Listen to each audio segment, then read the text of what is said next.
자, 이제 오늘 세 번째 시간 이어서 갈 건데, 객체에 대한 얘기를 더 할 거라고 했죠.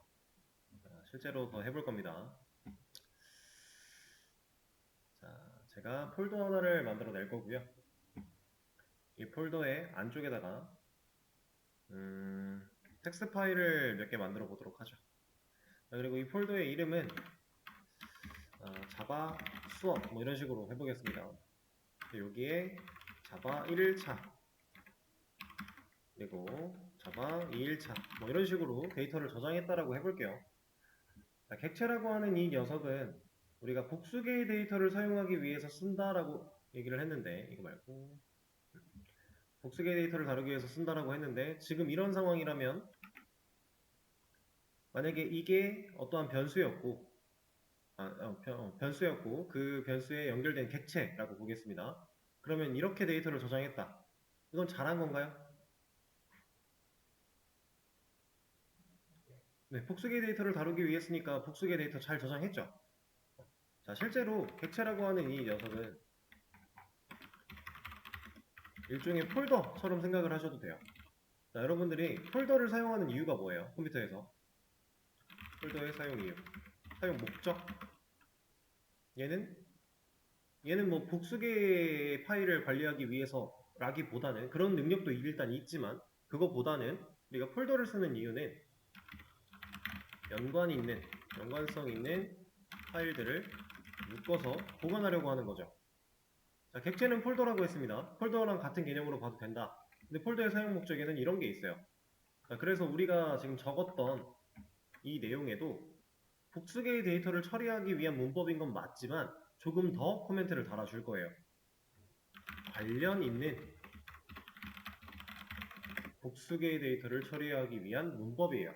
그러니까 관련이 없으면 복수개의 데이터라고 할지라도 객체를 쓰는 게 올바르지 않다라고 하는 얘기를 지금 하고 있는 겁니다. 그거에 대한 예시를 보여드릴 건데, 여기다가 자바 1일차, 2일차 이런 식으로 잘 가다가 갑자기 뭐로 해볼까? 뭐가 좋을까? 한글 사용법, 한글 뭐 2010 사용법 뭐 이런 식으로 했어요. 열심히 자바를 공부하고 있던 중에 갑자기 이 폴더에 한글 사용법이 들어왔습니다. 이거는 경관성이 있나요? 없죠. 자바랑 한글 2010 이 녀석은 연관성이 딱히 없겠네요. 그죠? 그러면 이런 상태에서는 얘는 잘못된 보관이겠죠? 객체도 마찬가지라는 거예요. 연관성이 있는 데이터들을 다루려고 만들어진 녀석인데 거기다가 관련이 없는 데이터를 강제로 막 넣어버리는 거, 이렇게 그냥 복수개 데이터라고 해서 무작정 다 넣어버리는 거, 이거는 전혀 좋은 방식이 아니다라고 하는 겁니다. 실제로 이렇게는 객체를 사용하시면 안 돼요. 자, 또 다른 예시로 하나 말씀을 드릴 건데, 지금 방금 보여드렸던 그 상황을 코드로 하나 보여드리면, 이거는 제가 수업 페이지에 올려드렸으니까 이제 종료를 하도록 하고, 예를 들어서 뭐 정수형, 아니다 이거 말고 문자열들을 저장할 수 있는 여기다가 names라고 하는 거 하나 만들어 놓고,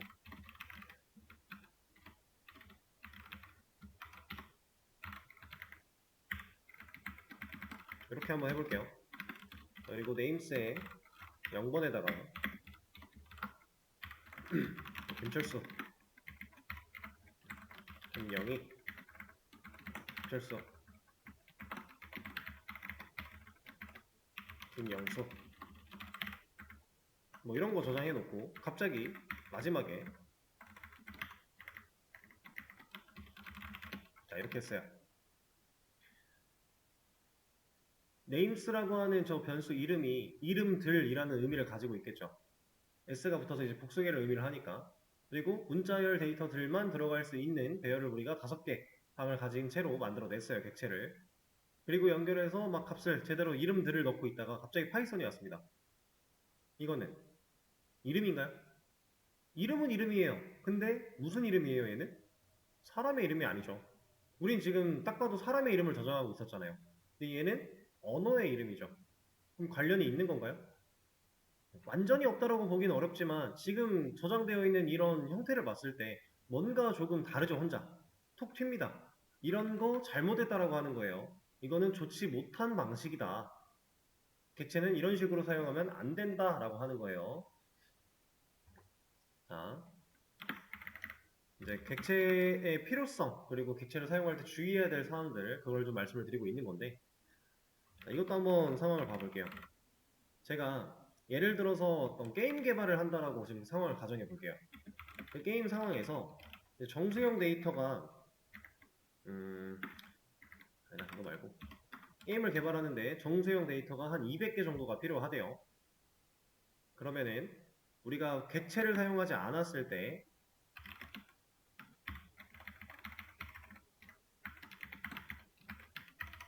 이런 식으로 해서 변수를 200개를 만들어야 돼요. 정수형 데이터 200개가 필요한데 그 데이터를 실질적으로 계속해서 사용을 하기 위해서는 우리가 변수에 저장하는 거 말고는 방법이 없어요. 그래서 이렇게 변수를 200개를 만들어 놓고 저장을 다 해야 됩니다. 근데 이 200개의 데이터가 정말 다 연관이 있다, 관련이 있다라고 하면은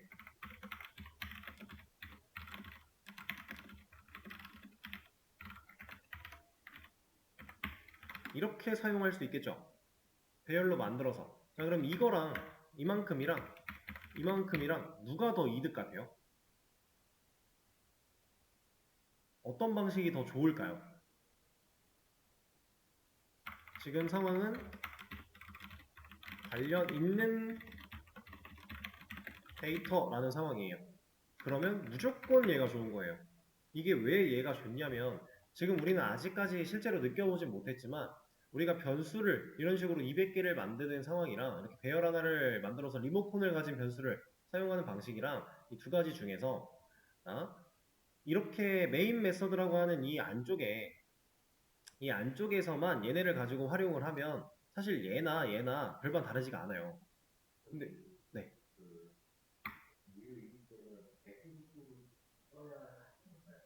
아니요. 여긴 200입니다. 네. 아니죠. 요렇게 해야 이제 이게 실질적인 데이터 개수인 거고, 그리고 마지막 인덱스 번호가 199인 거죠. 0부터 199라는 인덱스 번호를 가진 거죠. 네, 그렇습니다. 그래서 마저 설명을 이어가 보자면은 이렇게 그냥 한 파일 내에서만 이 녀석을 활용하고 이 녀석을 활용하면 사실 둘 다 어떤 걸 써도 상관이 없어요. 별반 차이가 없어요. 오히려 이것 때문에 더 불편해질 수도 있어요. 그럴 수도 있는데 자바는 실질적으로 이 파일 하나 가지고 코드를 작성하는 게 아닙니다. 애초에 파일이 여러 개로 나뉠 거고요. 그 파일들마다 이러한 데이터 값들을 넘겨주기도 하고 받아오기도 해요. 이 녀석도 마찬가지예요. 넘겨줄 때도 있고 받아올 때도 있고 이런 게 왔다 갔다 합니다. 실제로. 그런 상황인데 얘는 관련 있는 데이터의 상황이니까 어차피 관련 있는 데이터는 보통 한 곳으로 넘어가겠죠. 그 상황에서 우리가 이렇게 작성을 해놨다면 우리는 이 데이터라는 변수 하나를 넘겨주면 돼요. 그러면 객체는 어딘가에 만들어져 있는데 이 녀석을 조정할 수 있는 리모컨을 넘겨주는 개념이라서 이 넘어간 녀석을 가지고 리모컨을 누르면 결국 얘가 동작을 해요. 이게 객체의 개념이에요. 근데 관련 있는 데이터인데도 불구하고 200개의 변수를 만들어 놨다면 우리는 이 200개의 변수를 다른 곳으로 넘겨주려고 할 때 진짜 200개를 다 써줘야 돼요. 이거는 엄청난 차이가 있는 겁니다. 사람이 A1부터 A200까지를 다 치다 보면 실수할 수도 있고요. 문제가 생길 수도 있고 그리고 더 중요한 건 이렇게 200개를 다 넘기잖아요. 그럼 그걸 받기 위해서는 또 200개를 다 써야 돼요. 생각해야 될 게 너무 많아지고 너무 번거롭고 힘든 거예요. 그래서 관련이 있는 데이터라면 어차피 목적지가 한 곳이라면 무조건 객체가 이득이 되는 겁니다. 자, 근데 관련이 있는 데이터라면이라고 제가 지금 조건을 계속 걸고 있어요. 만약에 이 상황이 관련이 없는 데이터였다. 서로 관련이 없는 데이터 200개라는 상황이다 라고 하면은 얘기가 전혀 달라집니다. 왜냐면 관련 없는 데이터라면은 보내야 되는 곳이 한 곳이지 않을 거잖아요. 보통 일반적으로. 물론 그렇지 않을 수도 있겠지만 그냥 대중적인 상황을 보자는 겁니다. 그럼 관련이 없을 때에는 만약에 예를 들어 200군데에다가 다 따로따로 보내줘야 된다라고 한번 가정을 해볼게요. 자, 그러면 얘는 200개, 이 200개의 데이터를 200개라는 공간으로 보낼 때 하나씩 그냥 넣어서 보내면 돼요, 이렇게. 근데 얘는 이렇게 들어있는 녀석에서 값을 꺼내서 보내줘야 돼요, 다. 우리가 실제로 이 데이터라는 배열 객체에 접근을 하려면 리모컨을 눌러서 0번 혹은 뭐 1번 이런 식으로 실제로 데이터에 접근을 해야 되죠, 객체에. 이렇게 해서 이 데이터를 하나하나 꺼내서 넘겨줘야 되기 때문에 관련이 없는 데이터가 다수개, 복수개였다면 그때는 이게 나을 수도 있다는 겁니다. 그러니까 우리가 객체를 복수개 데이터를 쓴다라고 해서 무조건 활용해야 되는 건 아니에요. 사용을 했을 때 좋은 상황이 있고 그렇지 못한 상황이 있는데 그 상황을 캐치할 때는 관련이 있냐 없냐만 고민하시면 된다라고 하는 겁니다. 자, 그리고 지금 이 상황을 제가 또 그림으로 하나 보여드려 볼게요. 자, 지금 이제 저희 학원이 여러분들이 제가 지금 수업을 하고 있는 공간이 비강의장이에요. 그리고 저쪽 이제 그 로비 쪽 넘어가서 있는 강의장 중에 D2 중에서 예를 들어 이 강의장을 한번 얘기를 해볼게요.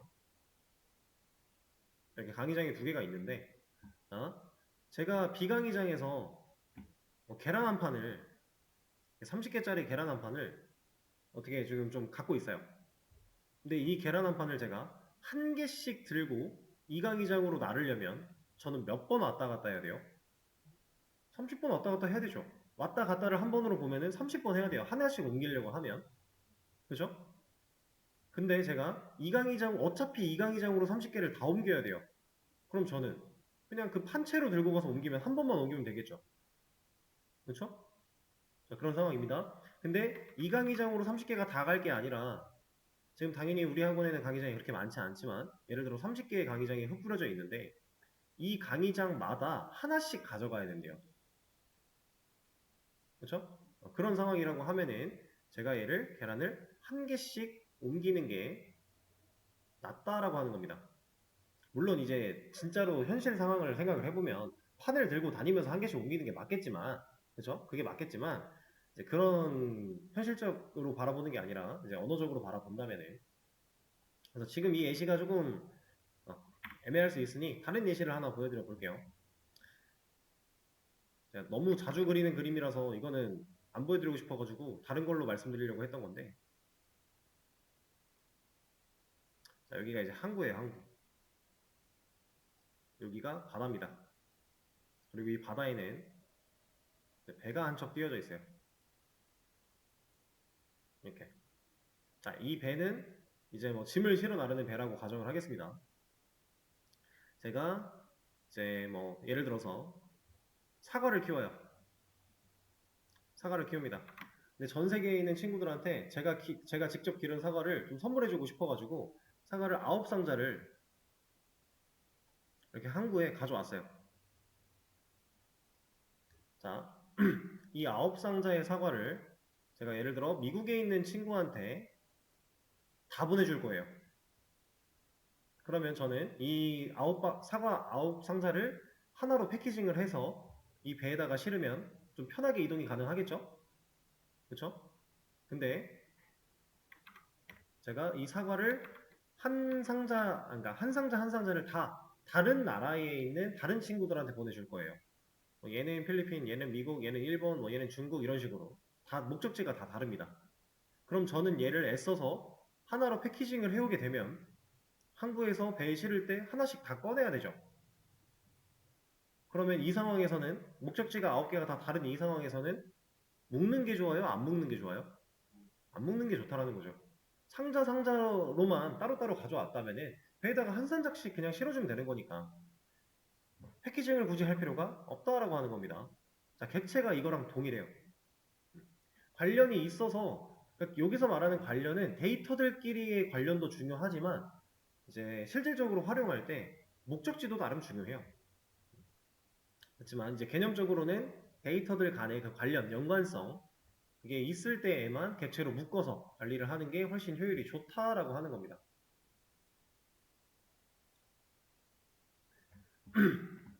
자, 그리고 지금은 우리가 정수들, 뭐 스트링들 이런 식으로 해서 지금 이 한 줄의 코드를 생각을 해보면은 데이터라고 하는 이 변수를 불러다가 리모컨을 눌러서 값을 저장하려고 해요. 그럼 우리는 어떤 값밖에 저장을 못해요? 무조건 정수죠. 왜냐면 이 객체 안에 만들어질 200개의 방은 결국 하나의 변수인데 그 변수들의 타입이 인트니까요.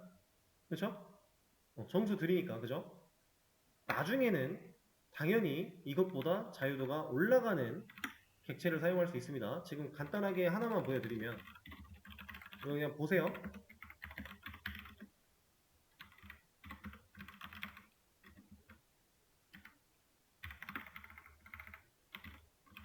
이제 뭐 물론 살짝 다른 개념이 될 수도 있겠지만 뭐 결국 객체라는 개념 하나는 동일하기 때문에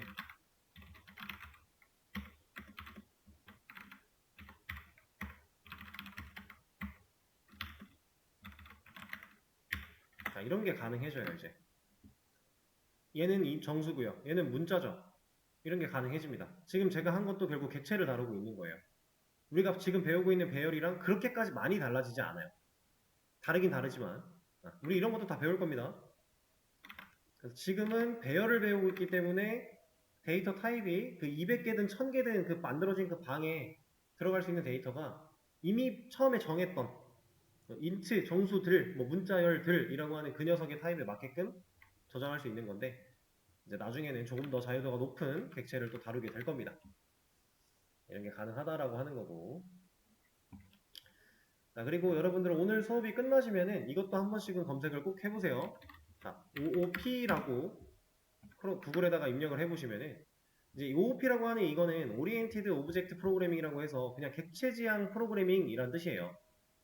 Oriented Object Oriented Programming 그거의 약자로서 그냥 이렇게 사용하는 말인데 이 OOP를 검색해봐야 되는 이유가 우리가 지금 이제 객체를 배웠으니까 이걸 활용한 객체를 활용한 프로그래밍은 어떤 게 좋은가 이런 기법은 왜 우리가 지금 공부를 하고 있는가를 알아보자는 거예요.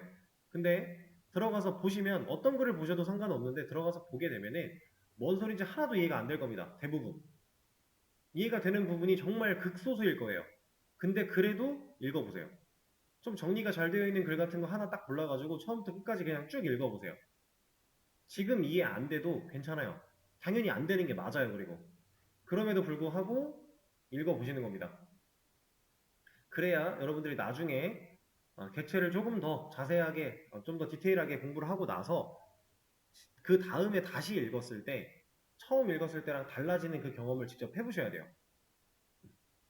뭔 소리인지 모르겠고 이해가 안 된다고 지루하다고 그냥 안 읽고 계시면 한 번도 안 읽어보시면 나중에 좀 배우고 읽었을 때 느껴지는 게 다를 거예요. 그래서 우리는 지금 잘 모르지만 한번 참고 읽어보시는 거고요.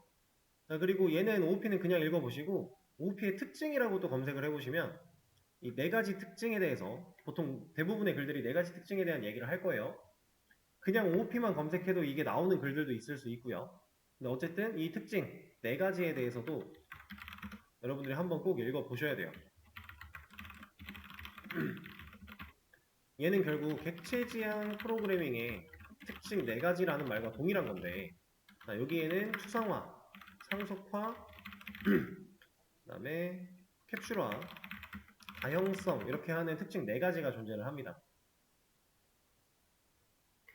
자, 이 녀석들은 객체지향 프로그래밍 기법을 활용해서 우리가 어떠한 프로그램을 만든다라고 하면은 이 네 가지를, 이 특징들을 잘 지키면서 개발을 했을 때 효율이 좋다라고 하는 것들이고요. 그리고 객체지향 프로그래밍의 장점이 되는 부분들이기도 합니다. 객체를 이렇게 썼을 때 장점이 되는 부분들인 것도 맞아요. 장점이자 이 기법을 잘 활용할 수 있는 특징들이에요. 그래서 얘도 지금 당장 이해가 안 돼도 읽어보시는 게 중요하고요. 그리고 지금 이 자바 1, 2 수업에서는 다형성 배울 겁니다. 상속 배울 거예요. 추상화 배웁니다. 사실 우리는 이제 조금 더 추상화는 거의 바로 이제 곧 배울 거고요. 그 다음에 뭐 좀 더 뒤에 배우다 보면은 이제 상속과 다형성을 배울 건데 캡슐화에 대한 부분은 그렇게까지 직접적으로 배운다까지는 아닐 거예요. 근데 이거는 이제 뭐 실질적인 자바를 활용한 웹 개발이라든가 하는 그런 좀 더 이 기초 언어를 넘어서는 수업을 들어오시게 되면은 이 캡슐러를 다 진행을 하면서 같이 병행을 하면서 실제로 프로그래밍을 하니까 관심 있으신 분들은 그 다음 수업을 생각해 보시는 것도 좋을 것 같고, 어쨌든 몰라도 읽어보셔야 된다. 지금은 그게 중요한 겁니다. OOP랑 OOP의 특징 4가지 꼭 한번 읽어보시고요.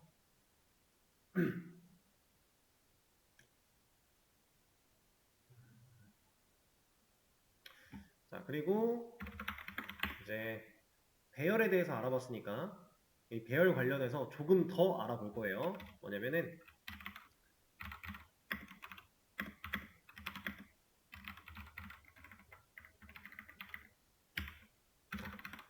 이런 걸 볼 겁니다. 우리가 그 전에 지금 처음 배웠던 그 배열은 1차원 배열이에요.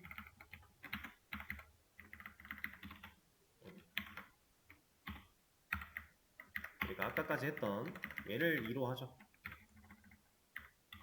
이 녀석은 1차원 배열입니다. 그럼 이 녀석은 뭐겠어요? 2차원 배열이에요. 실제로 이렇게 명칭을 해요. 1차원 배열이고 2차원 배열이다. 그리고 얘는 2차원에서 끝나는 게 아니라 당연히 그 다음 차수도 가능해요.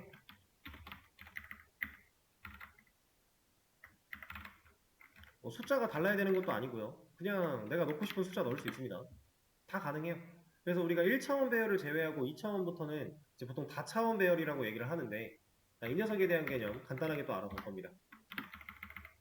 자, 1차원 배열 제가 간단하게 그림 그려보면은 변수 하나 만들어서 배열 객체 하나 만들어서 리모컨 연결할 건데, 이 녀석은 방이 몇 칸? 3칸. 각각 0번, 1번, 2번이고 인트 타입의 변수 취급. 여기까지가 이 그림이죠? 그죠? 자, 2차원 배열. 이 녀석은 어려울 게 하나도 없어요. 자, 이렇게 한번 끊어서 보실래요? 자, 정수들이었습니다. 정수들에 또 들이 붙은 거예요. 그럼 이제 얘를 어떻게 읽어야 되냐면 정수형 데이터들만 들어갈 수 있는 배열들만 들어가는 array2라고 읽으시면 됩니다. 자, 이게 무슨 말이냐? 그림으로 보여드릴게요. 아이고. 아이고. 자, 지금 이 한 줄의 코드를 제가 적을 겁니다. 그릴 겁니다. 변수 하나가 있고요. 객체 하나가 있는 거예요. 좀 간단하게 그리기 위해서 그냥 표현을 할게요. 리모컨 하나 연결되어 있을 거고, 자, 첫 번째 배열은 두 칸이에요. 왜냐면 두 칸이라고 했으니까. 이렇게 두 칸짜리 배열을 하나 만들었습니다.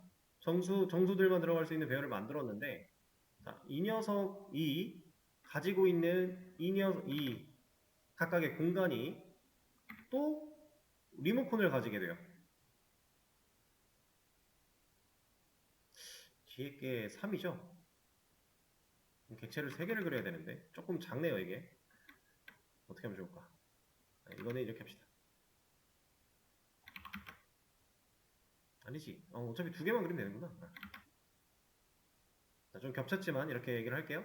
여기는 방이 3칸, 그리고 이 리모컨 연결된 게 여기에 들어오고 얘가 여기에 들어오는 거예요.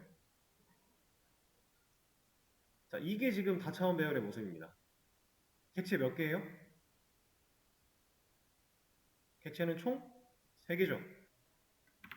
객체가 2개 있는데 방 3칸짜리 정수 배열이 들어갈 수 있는, 정수형 데이터들만 들어갈 수 있는 배열이 2개가 만들어져 있는 거예요.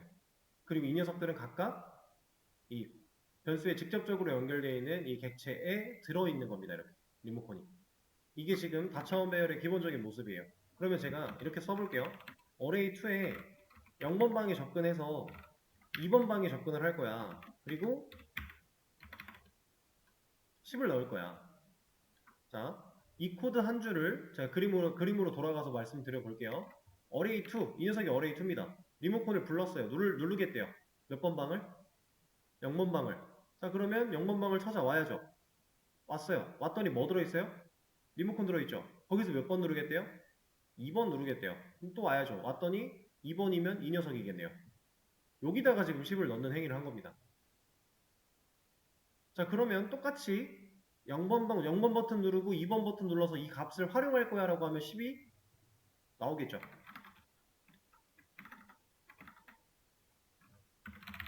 네.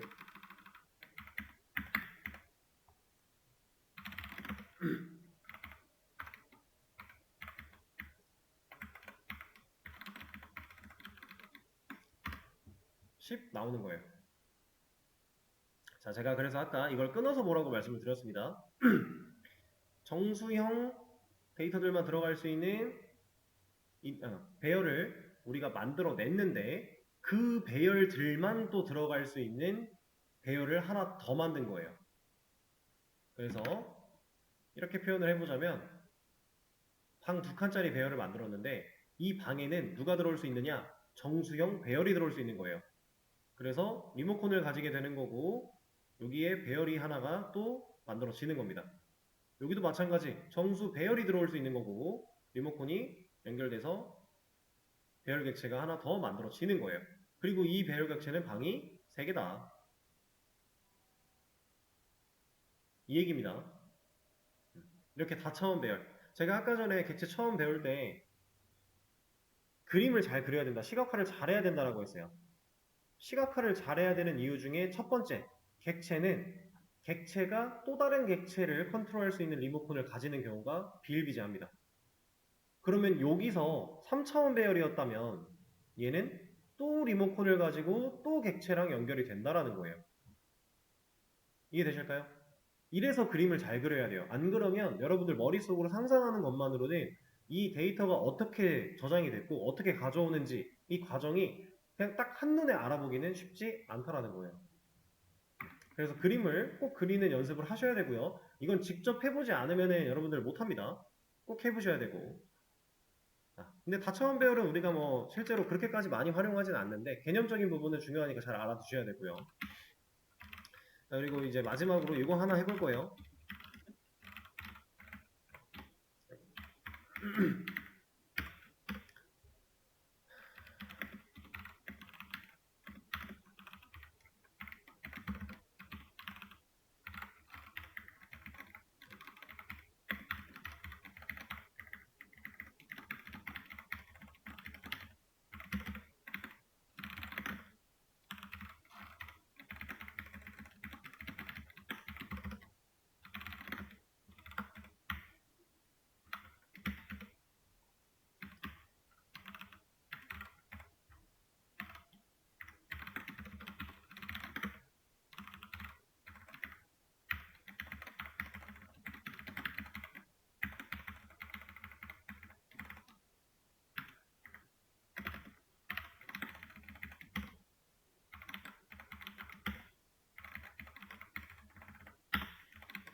자, 지금 화면에 이런 코드를 제가 좀 적었는데 일단 여기까지 예상 결과 얼마예요? 여기까지? 네, 이건 그냥 10, 20, 30이죠. 어렵지가 않죠. 자, 그러면 이 녀석의 예상 결과는 얼마일까요?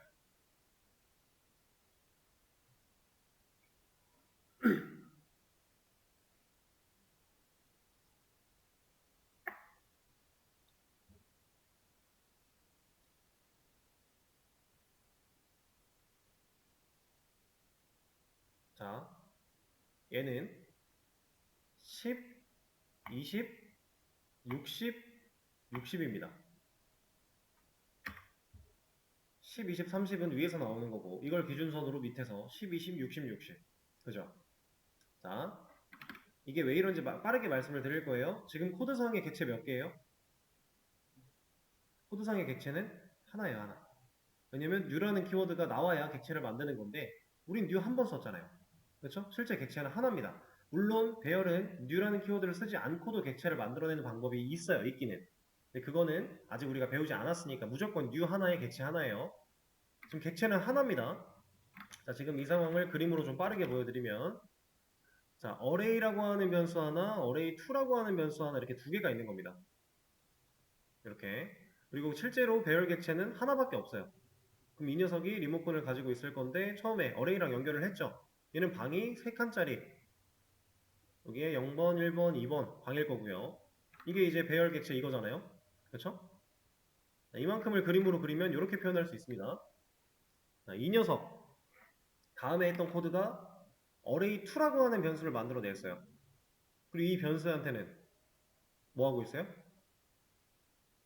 array라는 변수를 지금 array2한테 값으로서 지금 넣어주려고 하고 있죠. 근데 이 녀석 타입이 이거인 이유는 이 데이터들만 들어갈 수 있는 변수예요. 그럼 어차피 우리가 지금 배열 리모컨을 가지고 있을 건데 그 리모컨은 정수형 데이터들만 들어가는 배열 리모컨이잖아요. 그걸 받으려면 얘도 이 타입이어야 돼요. 그래서 array가 뭘 갖고 있는지 보면 얘는 리모컨 들고 있죠. 지금 array2한테 이거 주려고 한 거 아니에요? 그래서 실질적으로 이런 일이 벌어집니다. 자, 이 녀석이 이제 어떻게 연결이 되어 있냐? 이거는 이렇게 이해를 하셔도 무방하고요. 아니면 이렇게 이해를 하셔도 무방해요. 어차피 연결된 객체는 이 녀석이에요. 아직까지는. 나중에는 그 화살표를 또 그리는 것도 되게 중요합니다. 선을 그리는 것도. 이렇게 한번 표현을 해볼까요? 어쨌든 얘를 누르면 복사본이니까 이 녀석한테 전파가 가고 그럼 얘한테도 똑같은 게 눌린 거고 결국 얘한테까지 들어갈 거고 이 녀석한테도 똑같은 게 눌려서 찾아갈 수 있는 그런 상태가 된 겁니다. 자, 그럼 이 상태에서 여기는 건너뛸게요. 일단 10, 20, 30을 순차적으로 넣어요. 여기다가. 그리고 밑에서 얘가 array2가 가지고 있는 리모컨을 눌러서 몇 번 방? 2번 방에 접근을 하고 있죠. 자, array2가 가지고 있는 리모컨에서 2번 방 버튼을 누릅니다. 그럼 이 녀석이 여기 가서 2번을 누른 거랑 똑같은 게 됐죠. 여기 와서 2번을 누른 거랑 똑같은 게 됐네요. 그럼 얘는 여기를 찾아가겠죠. 거기다가 60을 넣었어요. 자, 아까 뭐 들어있었어요?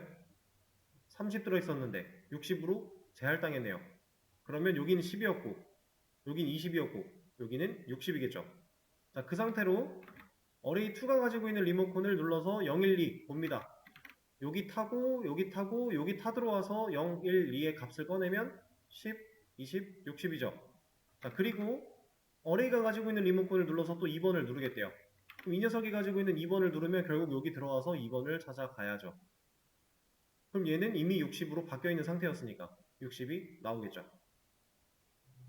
자, 객체를 또 만들어내는 게 아니라 리모컨을 주고받았기 때문에 실질적인 데이터를 가진 객체가 하나고 얘가 변한 값이 얘를 사용하든 똑같은 값이 나오는 겁니다. 만약에 우리가 리모컨이라는 개념이 아니라 객체가 변수에 이렇게 들어가는 개념이었다면 array가 가진 값을 여기다 넣어줬을 때는 서로 다른 객체가 되는 거예요. 이러면 값을 공유하지 못해요. 왜냐면 서로 다른 객체는 완전히 별개거든요. 아예 그냥 관련이 없어요. 그래서 우리가 이제 오늘 처음 배운 리모컨이라고 하는 이 개념, 이거를 잘 생각을 하셔야 됩니다. 그래서 array2라는 변수가 받은 건 array한테서 받아낸 건 결국 리모컨이었다. 근데 이 리모컨은 결국 이 객체를 컨트롤할 수 있는 리모컨의 복사본이었다. 이러한 개념입니다. 자, 여기까지 일단 기본적인 객체, 배열에 대해서 좀 알아봤는데 우리 내일 수업에서도 객체 또 이어서 나갈 거고요. 앞으로 한 며칠 동안은 계속 객체 할 거예요. 그리고 앞으로는 계속 객체를 활용할 거고요. 자, 첫날 좀 어려운 내용을 열심히 좀 배워봤는데 내일 수업에서도 이어서 갈 거니까 잘 복습해 오셔야 됩니다. 안 그러면 따라가기 힘들 수도 있어요.